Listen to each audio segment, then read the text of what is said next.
titled Ancient Stone Tablets and featured a narrator speaking to the player alongside orchestrated music being streamed. While Ancient Stone Tablets can be played on an emulator nowadays, it's never been officially re-released by Nintendo, and the narrator and orchestrated music is completely lost. Another one is Kirby's Toy Box, a collection of games broadcasted via this service. They were minigames, basically an expansion of Kirby Superstar. Most of the minigames have been found, backed up, and can be played online right now, except for one. The game entitled Ball Rally is still lost and can't be played unless you just so happen to have a Satellaview with the game on it, which is something that has yet to surface. Just a few years ago, a good chunk of the Kirby's Toy Box games that were believed to be lost did end up surfacing, so don't completely count this one out just yet.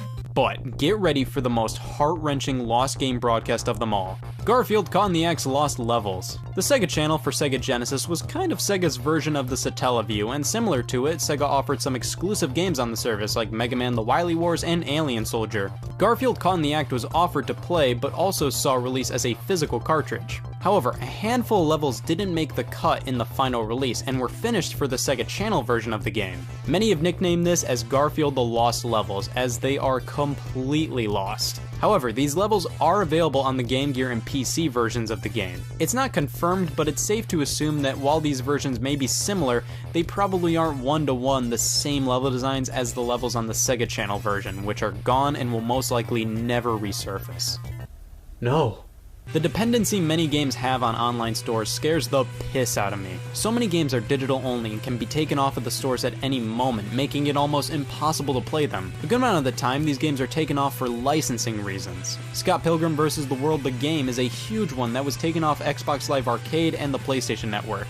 Being a retro-style beat-em-up based on the movie based on the graphic novels, this one has gained quite a following, so it's sad to see you can't play it anymore if you want to. Turtles in Time Reshelled was a reimagining of the arcade and SNES classic Teenage Mutant Ninja Turtles 4 Turtles in Time, and yikes, I don't think a ton of people dug this one, so who cares that it's gone? The Simpsons arcade game was removed from XBLA and PSN, and that was already a game people were having a hard time getting a hold of to play. It was a bit of a miracle to see the game re-released on these platforms at all, so at least it did happen even though it was short-lived. Nintendo specifically did this with the enhanced re-release of The Legend of Zelda 4 Swords on DSiWare to commemorate the 25th anniversary of the Zelda series. It was always positioned as a free limited release, and it's been unavailable for years at this point. One of the most infamous delistings in recent memory, PT, a free playable teaser for the cancelled horror game Silent Hills. After the game's director Hideo Kojima and publisher Konami had a falling out, not only was Silent Hills cancelled, but PT was just absolutely eviscerated off the PlayStation Store. The only way you can play it today is if you still have it downloaded on your PlayStation 4, and even then, if you delete it, you can't even re-download it. Mario Roulette is an incredibly rare and obscure Japanese arcade game released by Konami. It's basically what it sounds like, a Mario Roulette featuring similar graphics to those found in the bonus stages from Super Mario World, but the only way you can play it today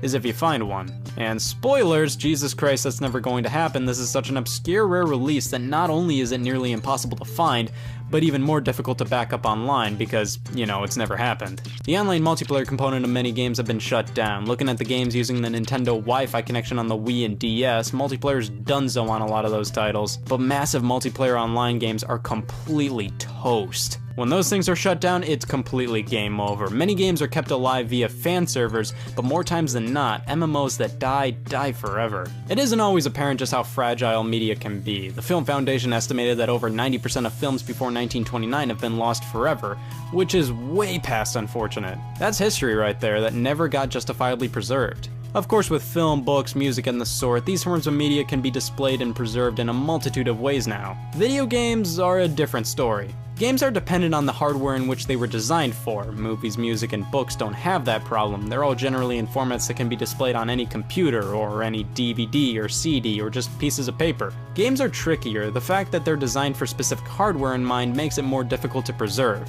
Many point to emulation, which of course emulates a specific video game console on different hardware, and yes, that's an excellent way to preserve games, especially and in my opinion, preferably when it's officially endorsed by the companies who originally made the game. Recent releases like the Mega Man Legacy collections are emulations of some classics, which many purists may scoff at, But in my opinion, if they play and look as they should, I commend re-releases like this, as it ensures that these games are readily available to play and won't be lost to history. But of course, not everything can be preserved, and we just have to live with that. I would love to get my hands on a lot of these games someday, but I'm not giving my hopes up. Honestly, the fact that some of these games are lost to history makes them more interesting in some cases, and potentially gives them more notoriety than if they were readily available. But it still would be nice to have hard copies of all these games. Of course, when talking about games that are lost and can't be played anymore, everybody has to mention Club Penguin, an online game where you just bro out with other people all displayed as penguins. You see, I never played Club Penguin, I was always more of a Nicktropolis guy, which suffered the same fate. Well, with these online chat room kids games gone forever, I guess I'm gonna have to relive what it's like to be a kid in one of these things by just going to a chat room and posing as a 12-year-old. Gotta ask this person how old they are these days first off, and with the age-old age question being thrown out there, I think I'm gonna leave it at young. 18? Get out of here. Think young, go younger. Don't worry guys, we're in an online chat room. These people are wholesome with a capital H. Scratch that.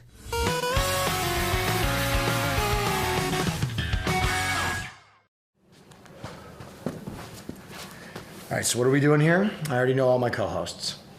Is that the title? Host is blind? Into your arms I run. All my life, I've been so distracted by the looks of my co-hosts. Some of them just look awful, like Kevin. Finally, we can take looks out of the equation. That way I can be judged by my hosting wit, not my hosting face. I was told to just walk at the camera and smile. They said they'd slow it down later and I'd look cool.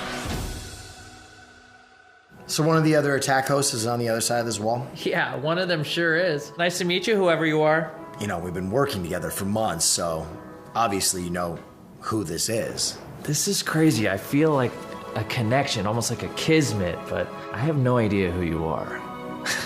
This is incredible. Really?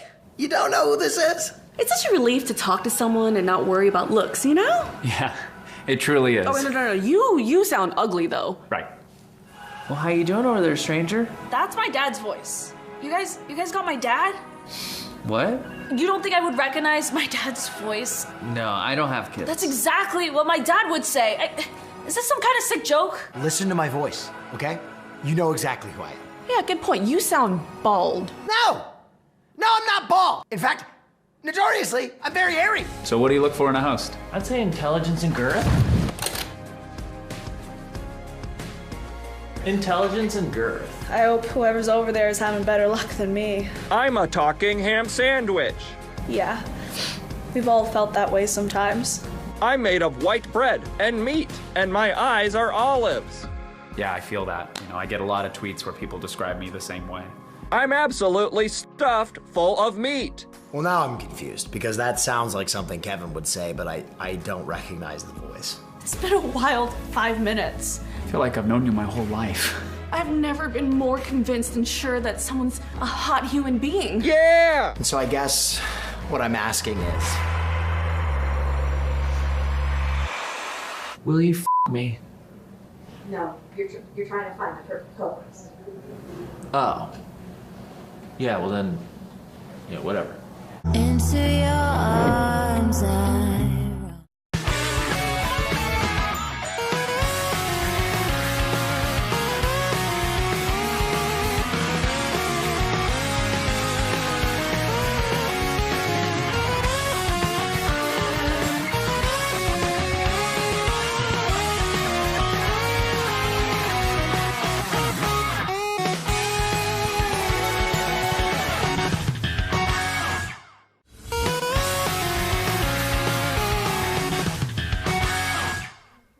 For the love of God, I was supposed to get robbed tomorrow!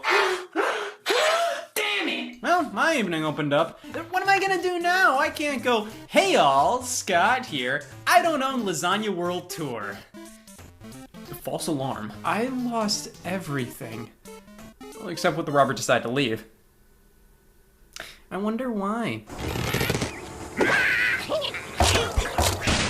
This is too convenient. You know what I really need to do is buy a $500 console alongside a $2,000 TV set, buy a $60 controller to play this free game for $60. Oh, brilliant! Error. Take it, you son of a bitch. I'm not one to make bad decisions, I'm one to buy a 9th Wii U. So the idea of a person paying full price for a game you can get for $1 Or free. I don't even think God planned that one out. Listen, gaming is bigger than it's ever been before, and I think a key part of that massive growth is mobile gaming. Playing games on your smartphone. It counts. I mean, based on how much playtime occurs, I think my mom is a bigger gamer than I am based on Scrabble alone, yet I'm the loser. I feel like core home console gaming and mobile gaming, however, are a bit too different. There's different design philosophies at play, and mobile games are all created to be played via just a touchscreen. So while I appreciate that mobile gaming has broadened the video game landscape and do enjoy a few smartphone titles here and there, I think home consoles and mobile work best when separated. Trailblazer. Every so often, game companies figure that because mobile games do so well, that must mean they should only make mobile games from there on out, or incorporate elements of them into their console games, or say AAA gaming is dying. All because Grandpa bought the Bird app for $1. Oh my god, the console game industry keeps flip-flopping between accepting what it is and trying to embrace mobile. And don't get me wrong, sometimes it works out, but most of the time it's like, hey, we're gonna put this game on mobile just because mobile is huge, even though it would do 10 times better on console because that's where the target demographic is. I'm not mad about it, I'm just really angry. But what about the inverse of that? What about taking a popular mobile game and putting it on a console? Whoever thought of that should get a Nobel Prize. In hell. Listen, I have a soft spot in my heart for, I don't know what else to call it, the golden age of mobile games. That period of time when the iPhone first opened its app store, come on, everybody remembers those commercials saying how there's an app for everything. When you get an Apple device with the app store available on it, man, I'd just scroll through that thing for hours, finding all kinds of fun free apps, or I'd scrounge up enough money to spend $1 on one. Oh, the quality was horrendous for many of these apps, but it was a fun era. There was this feeling that smartphone apps could do anything. I downloaded apps that said they were universal TV remotes without any knowledge on how they'd work. They never did. Then there were the one-time gimmick apps like, ooh, a lighter. Nowadays, apps all kind of feel the same, and games are mostly free, which is cool, but they're all littered with ads. You can't do anything without a 30-second unskippable commercial blocking your way. And many of the most popular games, they all blend in. Back in 2009 or so, the most popular iPhone games were more unique. They were experiences designed specifically for the phone, and I feel like that contributed heavily to their popularity. Angry Birds was the biggest phenomenon, though it was never a favorite of mine. It was fun, addictive, and worked perfectly with a touchscreen-only device. Stretch a bird, political violence. The game originally cost 99 cents on the iPhone, $1.99 on the iPad, and there were a few releases in the series. You had the original vanilla Angry Birds Seasons, which gave you constant updates and new levels based on holidays and the time of year, and Angry Birds Rio. You know, they made a movie based on this game. I never considered this to be a trilogy, more so just variations of the original Angry Birds, but it doesn't matter because Activision did. Angry Birds Trilogy. For only $40, you can waste 37. Yeah, physical releases of the first 3 games for Xbox 360, PlayStation 3, and Nintendo 3DS. Strangely, Wii U, and PlayStation Vita versions came a year later, considering these were platforms that honestly worked better for Angry Birds with touchscreens and pointer controls. The main selling point of Angry Birds Trilogy is to play it on a TV. Was it worth it? No. Don't get me wrong, I see value in playing this game on the TV. You know, pass the controller around, try to beat each other's high scores, but it's just so clunky here. What used to be a game with the simplest control method imaginable now uses literally every face button on the controller. That is impressive. I'd say the Wii and Wii U versions make the most sense. This release is nice as it does preserve 3 of the biggest mobile games ever, some of which have been delisted and discontinued from the app stores. Yeah, I'll give this release that. It keeps the Angry Birds Rio dream alive. But no matter what, I can't look past the fact that while this is a collection of games, it's a collection of games that retail for $3 total, $6 max buying the iPad versions. In fact, Trilogy was missing some levels from the original game. Some exclusive bonus levels are included, but does that really matter with Angry Birds? It's not like these levels are vastly different enough to make you think, wow, new level designs? You don't really care about the design itself. The fun of new levels in Angry Birds is the idea you have a new box to check off. Ooh, a new stage to be and get 3 stars in? The bonus stages in Angry Birds Trilogy. It's a fine release. I mean, the Angry Birds series are solid games. It would have been cool to get games made specifically for consoles rather than just the mobile games all over again, and the initial price point of $40, no matter who you were, was hard to swallow. So Activision listened, and they knew a trilogy of games wasn't enough for that price point. They charged more for one. Angry Birds Star Wars for $50, released 1 year later for pretty much every console at the time. I feel like they wanted to push to be there for the PS4 and Xbox One's launch, and they knew they could go consumers into buying into it. But the birds will be pissed. The fact they pretty much sold a single $1 mobile game for $50 when at the very least they could have included Angry Birds Star Wars 2 in the package, considering that came out a few months prior to this console release. I'll throw Angry Birds Space in there. It's pretty dumb. Like, who the hell would buy this? Ignore that question, but disregarding all of that, Angry Birds Star Wars does offer family fun for less than most AAA games. Multiplayer is now included, which adds so much value to the game, even though it's literally just passing the controller to the other player for their turn, which you never needed a multiplayer mode to do that before, but it's a fantastic addition to a solid game.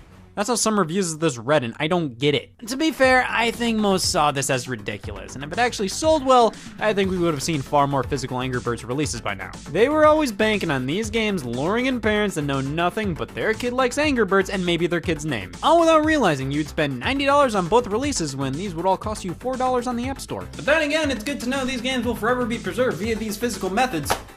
I'm sleeping well tonight! Alright, enough about the pissy chicken saga. Let's talk about the best mobile game. Cut the Rope hit the scene around the same time as Angry Birds, and I always preferred it. A very simple yet engaging puzzle game. Nab all 3 collectible stars by cutting the ropes, holding the candy to get it to the monster Om Nom's mouth. You know, a bunch of 9-year-olds see this game and go, oh, my childhood! But no, guys, let's give Cut the Rope more credit. I mean, I think this is so much better than Angry Birds. It's so smartly designed, and unlike that game, I remember so many of these levels. The gimmicks they employ, the sound effects, music, the visuals, and animation are phenomenal for a mobile game released in 2010. Hell, even in general, they're fantastic. And the fact this game could not work as well without a touchscreen, it just makes this one of my top mobile games of all time. If this was never a mobile game, it was just a DS game published by Nintendo, you would all eat it up. Every one of ya. But you know the old saying, if it's good, make it bad. Cut the Rope launched on the Nintendo DSi Shop channel in September of 2011. I should know, I bought it back then. I think you could all tell. I don't know, I knew I liked Cut the Rope on my iPod Touch and I wanted it on my DSi at the time, or Nintendo 3DS to be more exact. It is a pixelated, choppy as hell, dumbed down version of Cut the Rope. But it still Cut the Rope. They translated it over to the DS as well as they could, honestly. Going for the horizontal book style, it works well enough, albeit there's no reason to play this if you already had an iPhone or iPod Touch at the time. I think one of the reasons I picked this up was due to the lack of software on 3DS at the time, so I went, yeah, sure, this'll aid in my buyer's remorse. But of course, I could tell this was a heavily watered down port. I kind of wondered, why didn't they just make Cut the Rope for the 3DS entirely? Well, it's my lucky day 8 years ago. In 2013, we got Cut the Rope Triple Treat, a physical 3DS game. I thought this was an entirely new Cut the Rope game made specifically for the 3DS. Triple Treat is like Angry Birds Trilogy, 3 Cut the Rope mobile games converted to a video game system, in this case, the 3DS. The back screenshots have these 3D models of Om Nom, and I thought like, okay, that must be a new bonus side game or something. Each game is played on the bottom touchscreen, with the top being a completely superfluous 3D model of Om Nom. When it gets the candy on the bottom screen, it gets it on the top, so it's sort of like the top screen is an extreme close-up, though it's delayed enough to not make for a cool effect. This isn't a bad game by a long shot. It runs much better than the DSi version, plus you get 2 other games, a collection of promotional animations, leaderboards. I really do think Cut the Rope is a good puzzle game, but playing on the 3DS doesn't benefit the experience at all. If anything, it's worse due to the lesser touchscreen. For $30 at launch, again, it's a bit much. It's not like you wouldn't get $30 of use out of this thing. I mean, the back of the box boasts over 50 hours of gameplay. Yeah, I got 4 years out of my $10 box cutter. Does that make it worth $900? Sticking to the 3DS, let's try out Doodle Jump Adventures, also released in 2013 alongside a DS version, Doodle Jump Journey plus Doodle Jump for Connect for Xbox 360. Jesus, that was a big year for this stuff. Did everybody collectively go, let's make worse versions of our mobile games and charge 30 times more? Minds think alike. Doodle Jump is an endurance test. Tilt your device and see how high you can go. There's not much to it. This is one of those games you see all these adaptations and merch of because companies see it as a big phenomenon, when I think it did well because it was a simple game on the App Store during a time when people would download damn near anything if it was free. So of course it got a 3DS game and a Hot Topic t-shirt. Yeah, it's Doodle Jump, now taking place across 2 screens, which honest to God is kind of disorienting. Adventures refers to the campaign, which are literally just Doodle Jump stages with definitive ends, and that's it. Move on to the next one, basically the same thing. Is Doodle Jump Adventures worth it?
Let's be fair though, sometimes the transition to consoles can go quite smoothly. Here we have Fruit Ninja Connect. Oh, he's not a ninja, he's a fruit ninja. Oh, badass. This is one of the best conversion ideas. Fruit Ninja was all about swiping combos of fruit while avoiding missing any and bombs, but Connect for Xbox 360 gives you the exact game, but you use your body now, karate chopping the fruit away. It's honestly one of the best uses for Connect, and is truly distinctive enough from the mobile release to be completely warranted here.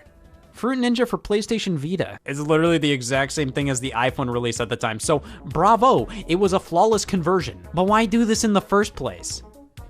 Oh. So, it's the exact same game, downloadable only, no new control options, featured anything, for $8. At least with Angry Birds Trilogy and Star Wars, you had the excuse of them being on home consoles for the first time.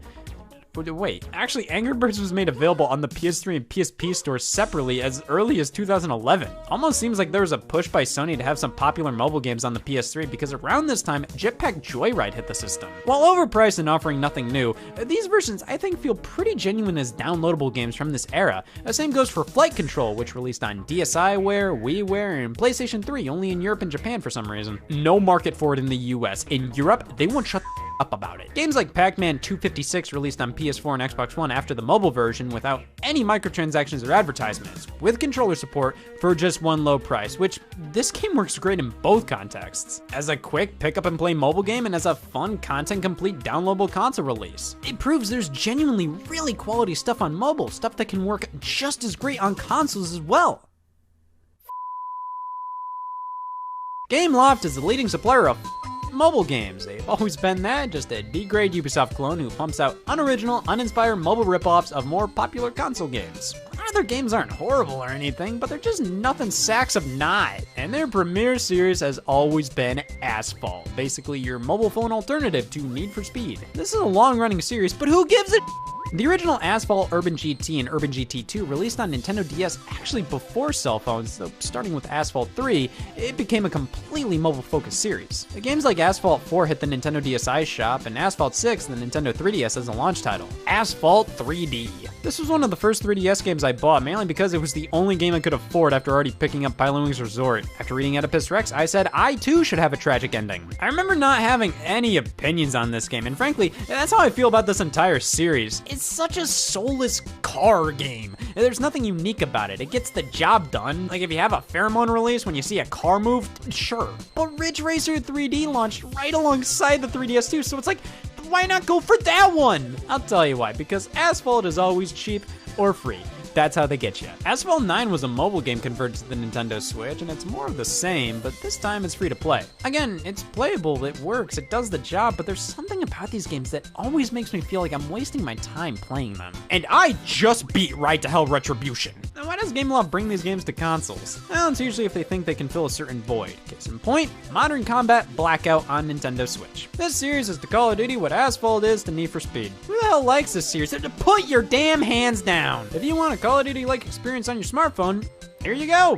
Call of Duty! Even the title is just a ripoff of Modern Warfare, and again, the games, they're fine, but they review surprisingly well, and I think that is entirely due to the fact that they're good for mobile games. But then when they brought it to Nintendo Switch, the cracks start to show with games like this in Asphalt when you put them on an actual console, and the only reason they put Modern Combat on the Nintendo Switch was due to the lack of Call of Duty. There was no legitimate game from the series on the platform at the time, and people wanted a first-person shooter experience like that to play. Gameloft saw the opportunity and quickly put a mobile game from 2014 on the system for $20. Take notes, Sophocles. It's not great, in fact, it feels pretty pathetic. I wish they'd put more effort into redesigning the menus of these mobile games when converting them to console. It's just so painfully obvious when something was designed for a touchscreen. And even the controls, while functional, I feel like they were designed to mimic regular FPS controls, but compensating for the clunkiness of the touchscreen, but then letting you use a controller for it. It's so hard to explain, I don't even know what I'm talking about! Unfortunately, many developers just port over mobile games to the Nintendo Switch, and it's always this really underwhelming feeling when it happens. The system was marketed as a home console, and I'll always see it as that. But when a great handful of games are just mobile ports, there's nothing special feeling about that. Being able to play a mobile game on Switch gives me no joy. There's no feeling of, look at what I'm doing, ma. To which he says, Scott, I don't care you're playing Shinsekai Into the Depths on Switch that's been on iPhone for a year. Final Fantasy 15 Pocket Edition was a mobile conversion of Final Fantasy 15, and instead of the actual Final Fantasy 15 on Nintendo Switch, we got this version, and I'm sad. There's nothing special about any of this, especially if these versions are replacing getting the traditional edition of the game.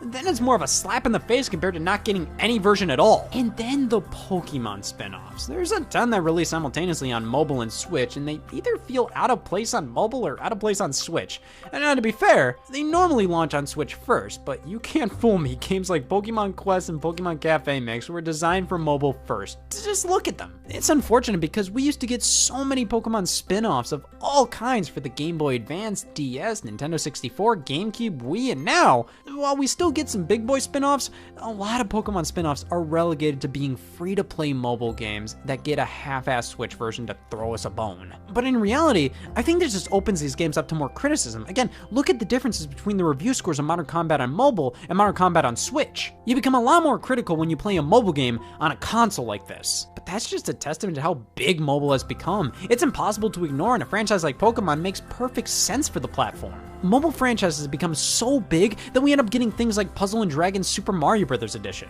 Yeah, a mobile game turned 3DS game with an official Nintendo license on it all. I have no idea if I like how this game looks or not. Well, something like this is far more understandable becoming a retail game, especially considering it was made from the ground up for the console. Like VR spin-offs or stuff like the Plants vs. Zombies Garden Warfare series. Plants vs. Zombies wasn't a mobile game first, but it hit the platform way before consoles, and Plants vs. Zombies 2 is only a mobile game. I'll count it. To be honest, most versions of this game work fairly well. The touchscreen of the Nintendo DS, the version for Xbox 360 was very fine-tuned. It feels great here, but the third-person shooter spin-off, well, that does make a bit more sense for the system. But hey, what if mobile games had their own dedicated system? No. Nuh-uh. Christ, yes. Take me back to 2013 when every company was making micro consoles literally only capable of streaming Netflix, and even then some of them couldn't do that. These $100 systems were based on mobile operating systems, so they'd have some mobile games retooled to work on a TV, and in their marketing, they basically said, who needs a PS4 when you can play Crossy Road on this $99 back scratcher? Again, it can't even do that. Here's the thing, I think many companies don't understand what makes mobile games successful and just think, oh, that means everybody loves this, put it everywhere. Listen man, I play Flappy Dunk on my iPhone all the time, but it's more of a nervous tick than a, oh, I love this game. I just want something to do with my fingers, stimulate my eyes for a brief moment. Does that mean I'm a big fan? No, it just means I have more to work on mentally than I thought. When Flappy Bird was the biggest sensation for no other reason than it was a bitch hard, and all the high school students and coworkers were saying, hey, I got 4 points in Flappy Bird. No, I got 10. The developer removed it from the App Store afterwards, and when Amazon got the exclusive sequel, Flappy Bird's Family, for the Amazon Fire TV, who really gave a Mobile games are so much less engrossing than normal console releases. I play mobile games very infrequently, but when I do, I'm not super into them. I know they're just for quick distractions, even if they're legitimately well-designed experiences. So banking on popular mobile games to sell well in any context doesn't really work. Just because these games did well on mobile, it doesn't mean they'll elicit the same reactions on consoles. But that also holds true for console games making the jump to mobile as well. So how about if they jump back? Grand Theft Auto San Andreas. All the PlayStation 2 Grand Theft Autos were remade for mobile devices.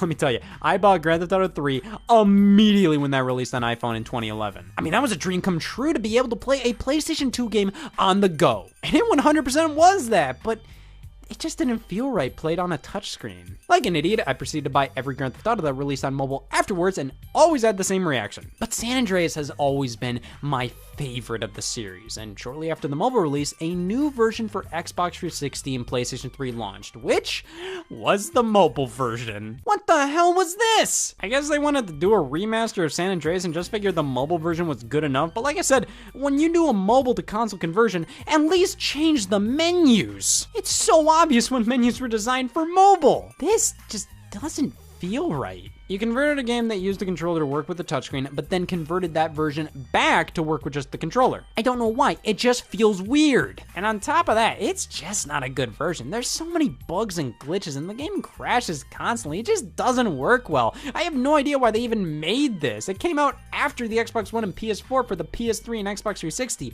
They only remastered San Andreas and not the other games from that generation, which also got mobile ports, so this gets the same reaction nearly all these other games got from me. Why the f? Most mobile to console conversions inherently feel lazy, and that's just the stigma with most mobile releases. They're always seen as lesser than console ones, and sometimes they are, but sometimes they aren't. And hey, what else was I gonna do at the apartment today? Take a bath? The rumors are true. I was robbed, but if today taught me anything, it's that no matter how bad your day gets, you're doing better than the guy that bought this.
Hey y'all, Scott here. I am not doing well. It's been a week since Daylight Savings Day. Worst holiday. I've changed my clocks. I'm still not used to it. I hate change. I've had the same feet for years, thank you. I don't want to change, and I'm gonna stick to doing what I do best. Playing games that released in 2018 on the PS3. The next generation of gaming is upon us. It's time to upgrade. No! No! Yeah, upgrading can be scary. I just consider myself a big fetus with hair. See, some people are perfectly content with what they already have. They don't need to constantly buy new toys to feel excitement. They can just keep playing with their mud and grass while I buy my 4th new iPhone this month. They may be fiscally responsible, but who's having the real fun here? But when a new video game console launches, there's always those few games that make anybody go, I want it. I want the brand new console with the new controller in this game and a compliment. Maybe not the compliment. Buying new game consoles the second they come out is always expensive. You don't really get the early adopter discount most of the time. You pay more to experience something first, but we live in an age where the second after a fancy new product is released, it's immediately outdated. If you wait around for it to get cheaper, the next new thing will come out to replace it. Then you'll wait for that to get cheaper and it happens all over again. We're in an endless loop of spending too much money. So, yeah, I don't care about that fancy new console. I'll stick to my old one. It doesn't matter anyways, because all those new games coming out, yeah, they may be releasing for the new generation, but they're also releasing on the last one. Poverty wins again. These are cross-generation games that release not only for the current generation consoles, but the last generation consoles as well. Xbox One games also releasing on Xbox 360, PlayStation 4 games also releasing on PlayStation 3. And 2. But see, these downgraded versions can either be undeniably impressive or flat out terrifying. Sometimes they take a lot away from the big boy current gen versions since they have to create those games with the previous generation in mind. They can't go hog wild with the PS4 game because, remember, they're making a PS3 game too. Though sometimes the last gen version is made first and then a current gen version is created based off of that build. I think this is the most resourceful way to go about it. But of course, most of the time they just take the current generation version and cheese grate the out of it to fit on older consoles. Come on, video game industry, listen to me, white kid chair sits. So what defines a cross-generation game? Well, to me, I'm considering to be games that release on 2 or more generations of game consoles around the same time. It could be on the same day or within the first few months. This has been a standard for a while now. Back in the NES days, some games released between that and the SNES and Sega Genesis. But the NES version of a game was almost always completely different from the SNES version. Spot the difference. However, Nintendo themselves did a few cross-gen games, releasing on both systems. All puzzle games. Tetris 2, Yoshi's Cookie, Wario's Woods, these made their way to multiple consoles because NES users were worried they would have to buy a Super Nintendo just for Wario's Woods. Puzzle games aren't too graphically intensive and pretty simple overall, so putting them on the NES just made sense. Might as well support the system a couple seconds longer. It was usually the simplest games that made their way over to past consoles back then, like Frogger. The PS1 game came out, and right alongside it were versions for the Genesis and SNES. These were 100% not the same games. But see, the cross-generation games I like are the ones where the platform list is a nutritional facts label. It just keeps going and I just accept it. Games that appear on this many platforms are usually of the licensed kid game variety. One of the most notorious examples, Donald Duck Goin' Quackers. Game! 8 platforms. Now, to be fair, some versions came out 2 years after the others, and 2 of these are handheld variants for the Game Boy Color and Game Boy Advance. But just the fact this game swaps spit with nearly every console from one generation, and then the next one as well, is just straight up impressive. This has always been my standard. Normally for the first few years of a console, some games will come out for the previous generation as well, that's to be expected, but when the shift from the 6th generation to the 7th generation was happening, the game companies didn't know when to pump the brakes. The Rat-Tat-Tooie video game. 11 different versions. Thank God, 2 people were scared they couldn't play. Licensed kids games in the mid to late 2000s were on as many platforms as it could possibly be on, and that's something we just don't see nearly as much nowadays. It's probably because back then the PlayStation 2 was still going strong. It was the most popular console of all time, and with the Nintendo Wii releasing to enormous success and having a similar power level, it just made sense to still produce versions of Xbox 360 and PlayStation 3 games for this lower level of hardware.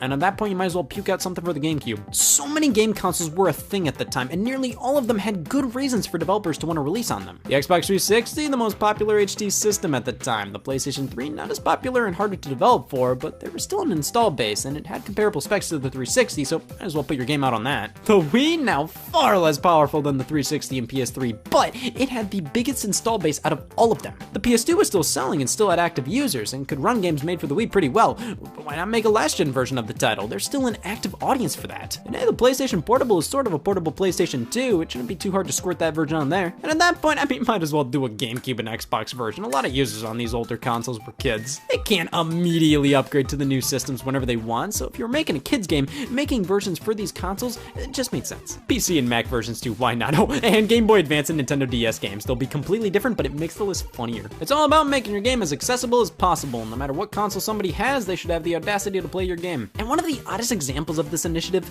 were the Burger King games on Xbox and Xbox 360. There was a promotion for a while where you could get these exclusive games at Burger King. They play on both Xbox and Xbox 360. You'd think that means, oh, these were just made for the original Xbox, and then the Xbox 360 could play the original Xbox games. The 360 can in fact play a good chunk of original Xbox games. No, there is a separate original Xbox version of these games and an Xbox 360 version on the same disc. It changes based on what you use it on, just like Bengay. Cross-generation games were just different back then. There were so many different active consoles running all at the same time that it just made sense to put cars on everything. Except the PS3. The PS3 owners, just admit it, you up, but there was a game that changed cross-generation games forever. The Legend of Zelda Twilight Princess, released as a launch title for the Wii and 1 month later on the GameCube. See, Twilight Princess was initially revealed as just a GameCube game, but as time went on, its completion date lined up perfectly with the launch of Nintendo's next home console. Uh-oh! So why not prioritize a version for that console and have this big sweaty launch title alongside it? It was the same game across both consoles. I mean, the Wii was pretty much a GameCube on Adderall. It was more powerful, but is a rock really better than a big stone? Twilight Princess on Wii is in widescreen, which is nice, though so much of the screen real estate is blocked by a giant Wii Remote diagram, so it's sort of a half upgrade. You have forced motion controls in this version. Of course, it was the Wii and a launch title at that. They wanted to show off how the Wii Remote could be a sword. They could have let you plug in a GameCube controller to control it just like the GameCube version, but of course, they wanted Wii users to be Wii users. Now, you'd think with the GameCube and Wii being so similar power-wise that these would be pretty identical versions outside of controls and the aspect ratio. Well, consider that most of the population is right-handed. Link has prominently been left-handed in Zelda games up to this point. Swinging the Wii Remote with your right hand when Link attacks with his left would feel funny. So they decided to make Link right-handed in the Wii version. That was obviously done by just changing Link's model, right? Ah. It says no. The Wii version of Twilight Princess is mirrored. The entire game is flipped compared to the GameCube version. I mean, when the Wii version of this game was announced, did anybody say, yeah, I hope it's flipped? In all honesty, it's kind of cool they did that. It gives each version distinction while not necessarily taking away from either one. Cross-gen releases were always frequent, but Twilight Princess was one of the first big AAA titles to do so. A game you'd legitimately buy a new console for, releasing on an old one around the same time. This became a huge trend starting with the PlayStation 4 and Xbox One. So many games released on those consoles in addition to the PlayStation 3 and Xbox 360. Though the difference was, there was quite a big leap in terms of power. Can PS4 games run on the PS3?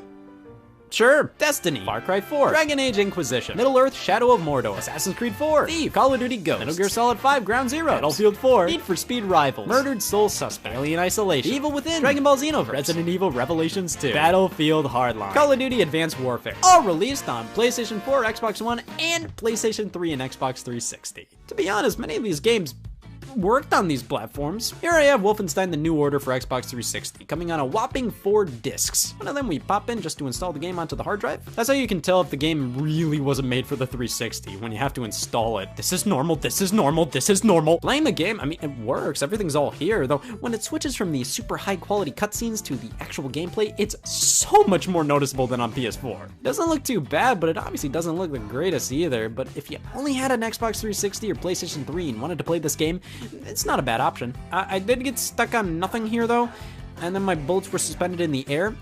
I could shoot them though, so false alarm. Metal Gear Solid 5: The Phantom Pain was such an odd game to be cross-gen. It released in late 2015, and being such a huge graphical showcase, you'd think they'd want to keep it on PS4 and Xbox One, but nope, 360 and PS3 versions with a mandatory install, thank you very much. Jesus, you can tell this was not made for these consoles, just how pixelated everything can be. It still looks alright, so you can tell this game is not the most comfortable in this environment. And there's Watch Dogs. Oh, Watch Dogs. A game initially revealed as the showcase title for the next generation, a game that couldn't be done on the current platforms, an experience you'd have to buy a PlayStation 4 or Xbox One for. But it also runs on soap. 2 discs and 1 installation later, bam, it's Watch Dogs as God intended. Mediocre.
Most of these 360 versions run fine enough. I mean, they're not as good as the next-gen alternatives, but if you really wanted to play these games and this was your only option, definitely serviceable. It's just odd seeing some games go the cross-gen route, like Tony Hawk's Pro Skater 5. Could a game like this run on the 360? Oh, no problem. Look at these clouds. Titanfall was a game that actually got people interested in the Xbox One initially. And it also came to Xbox 360 a month later. Well, that deflates a lot of excitement. Even when the game is coming to Xbox One, just knowing a 360 version existed, well, nice for 360 users, it kind of made you think, like, is this game gonna be a compromised experience on Xbox One because they had to consider the fact it was coming to 360 as well? The crew came to PS4, Xbox One, and Xbox 360. Not the PS3, I just thought that was kind of funny. Call of Duty Black Ops 3 made its way to the last generation consoles. Multiplayer only. These things are a stand-up routine. Laugh. Persona 5 released on the PlayStation 3 and PlayStation 4 in 2017, which is insane. I mean, many times games release on older platforms like that due to kept promises. This was an era of long development and crowdfunding, so when game projects were proposed and took years to actually come out, and a 360 version was promised when the 360 was actually alive, so developers promised a 360 version of Mighty No. 9, you bet your ass they kept that promise. They made Mighty No. 9. Though as time went on, many games that were planned to appear on previous generations just end up not working out. Either they figured the amount of effort it would take to port their game over wouldn't be worth it based on the current install bases, the game was just too intense to run well, or they just didn't feel like it anymore. Mortal Kombat X, Mad Max, Dying Light, Shantae, Half Genie Hero, last gen versions were planned but ended up being cancelled. But Little Big Planet 3 released on PS3. Why? It's not like Sony was doing a ton of PS3 games releasing right alongside PS4 versions. Like, there were so many PS3 games released the year of the PS4. They could have put Gran Turismo 6 on the PS4, Ratchet & Clank Into the Nexus, Puppeteer, Sly Thieves in Time, God of War Ascension. No! Little Big Planet 3! That's the only one that needs to be on both. Hey, they did us a favor. The PS3 wouldn't be the PS3 without Little Big Planet 3 in 2014. So these are all sort of neat. They exist. It's kind of fun. They all run and look worse than their next-gen counterparts. No way. But it's sort of cool to see these games I know of as PS4 titles running on hardware released in 2005. But sometimes, developers go a different route and decide to make exclusive versions of games to run on old systems.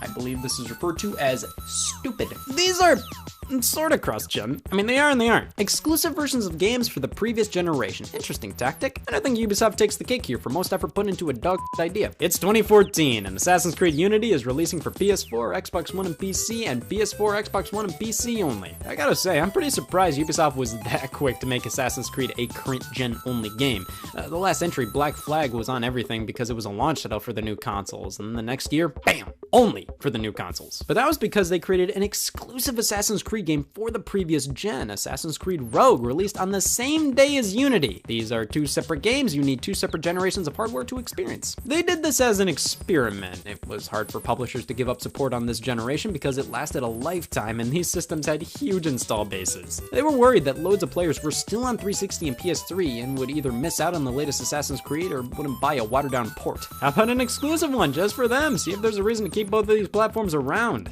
I don't know. This was well into the Assassin's Creed fatigue. People were already getting tired of a new game every year, so what does Ubisoft do? Release two Assassin's Creeds on the same day. God, I'm so sick of peanut butter. I wish I had 2 jars instead of 1. I just view this as a waste of development. The team that made this could have made anything but Assassin's Creed for either current or previous gen systems, but no. They had to make another game and a series milked dry on consoles nobody cared about anymore. A similar situation happened with Call of Duty when World at War released for Xbox 360, PS3, and Wii, a separate version released on the PlayStation 2, World at War Final Fronts. A completely separate game. I still don't understand the point of this. Obviously, World at War would have worked on the PS2. It worked on the Wii, so what was the big deal? This was probably them testing the waters, just like with Assassin's Creed Rogue, see if the PS2 audience still cared about new exclusive games in 2008. Sonic Unleashed on the Wii and PS2 released alongside the 360 and PS3 versions. They are completely different games. They follow roughly the same plot and structure, but the levels are all different, so it's like, is this a cross-gen game or just straight up different entities? Sonic the Hedgehog released on the Sega Master System and Sega Genesis.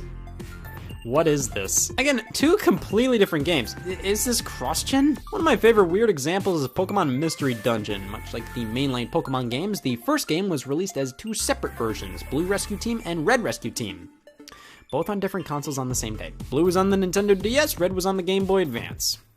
How many people went, I can and I can also with that? I think that's confusing if anything. Cross-gen games became more and more common as the years went on. They were mostly reserved for the kids' games, but lately, look at this. So many games releasing on the PlayStation 4 and PlayStation 5, Xbox One, and the 4th generation of Xbox consoles. It's becoming commonplace for big AAA games to release across generations like this. One of the greatest games of the generation is debatable whether it's a part of this generation or not, The Legend of Zelda Breath of the Wild. This was almost an exact repeat of the Twilight Princess situation. The game was announced for Wii U, got delayed so many times, its completion date lined up with the Nintendo Switch's release.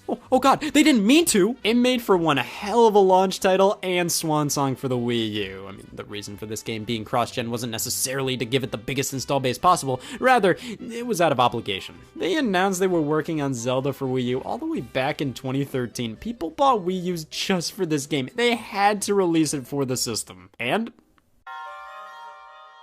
It works. There's really not any cool differences between versions like there was with Twilight Princess on the GameCube and Wii. You can play the game directly on the gamepad, though the original plan was to have the map always down there. That would have been a cool feature exclusive to the Wii U version, but that was scrapped. Both releases look nearly identical. From my experience, the Switch version seems to look and run a bit better, but they're pretty much the same. It's probably a lot of shiny new device bias. Of course the Switch version looks better. Don't tell me I wasted $300. Hell, technically, in some ways, the Wii U version actually loads faster. Again, not by much though. But when we hit the home button and then go back to the game, it needs to reload on Wii U. We also have to install a ton of data, so while the Wii U may have been the original platform for the game, it was definitely pretty optimized for the Switch. Yeah, it's a lot of work to put your game on multiple platforms. I should know. I've played Bubble Bobble. I know everything about video games, but that doesn't stop some franchises from going on every platform conceivable. For example, the LEGO games. You can always count on these being something you call an exterminator for. Just Dance. Yep, multiple entries released on the Nintendo Switch, the Wii U, and the Wii all at the same time, in addition to Xbox 360 and PS3 releases. And then Just Dance 2020 released on just the current platforms and the Wii. To be fair, it made sense not to make a Wii U version. I mean, you can play the Wii game through the Wii U. It's not like you'd be missing out that year. And of course, we can't forget, where's the Wii U version? The sports games. FIFA 2005 ended up being released on the PlayStation 1 in 2004. FIFA 19 released for the Xbox 360 and PlayStation 3 in 2018. But this one was the Legacy Edition, which meant EA didn't care, and this is just FIFA 17 or something with an updated player roster. But then FIFA 14 in 2013 released for the PS2. Same Legacy Edition tactic of an older FIFA game re-released, but this game came out for the PS3 and PS4, as well as the PSP and PS Vita. The Wii? Not the Wii U though, this is ridiculous. But look at how many versions existed. That's almost as crazy as... No, this is pretty sane. Sports games have sort of settled down in terms of platform supported. Madden barely goes outside of the PlayStation and Xbox consoles anymore and jumped out of the previous generation decently quickly. Persona 5 came out for the PS3 more recently than Madden did. The Madden of the new generation. Cross-generation games are undoubtedly good for the consumer, not forcing everybody to spend hundreds of dollars on a new system to play a game that can technically work perfectly fine on the console they already have. But I'd be lying if I said their existence didn't make things less exciting when a new generation comes along. Why should I care? I can play this game on a tree trunk. What's there to be excited about? I think it just goes to show that the games are truly what matters here. You shouldn't buy a new console just because it's the new console. You should buy it because there are meaningful experiences to have on there. If the games on that platform are already available on the platform you already have, you don't need the new console. But Sackboy has a 5 on the box now. I said don't buy the console, you can buy the games.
Hey y'all, Scott here. I bought new clothes. That's why they always call me New Clothes Scott. I love designs like this so much. I should go as far as possible with that love. What kind of tattoo you want? Plaid.